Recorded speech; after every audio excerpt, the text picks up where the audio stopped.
పాఠశాల గత స్మృతులను నెమరువేసుకుంటూ విద్యార్థి దశలో తాము చేసిన తుంటరి పనులను గుర్తు చేసుకుంటూ పూర్వ విద్యార్థులు సందడి చేశారు.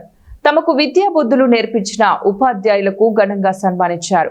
గురు పూజోత్సవం సందర్భంగా కర్నూలు 32వ వార్డులోని ముజఫర్ నగర్ జిల్లా పరిషత్ హైస్కూల్లో 2003-2004 సంవత్సరంలో 7వ తరగతి చదివిన పూర్వ విద్యార్థులు సమ్మేళన కార్యక్రమాన్ని అత్యంత వైభవంగా నిర్వహించారు.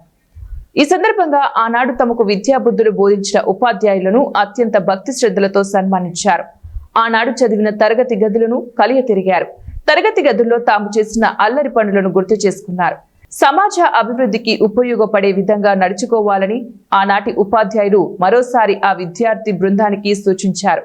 విజయలక్ష్మి, ఆజాద్, వెంకటేశ్వర్లు, చంద్రశేఖర్, జ్యోతి, మల్లేష్, రవి, మధు, స్వప్న, రాజు, కేతన్ల ఆధ్వర్యంలో జరిగిన కార్యక్రమంలో అప్పటి హెడ్ మాస్టర్ ప్రసాద్, ఉపాధ్యాయులు శ్రీనివాసులు శెట్టి, ఉమామహేశ్వర్, నర్మదా, కిరణ్, ఉషాలు పాల్గొన్నారు.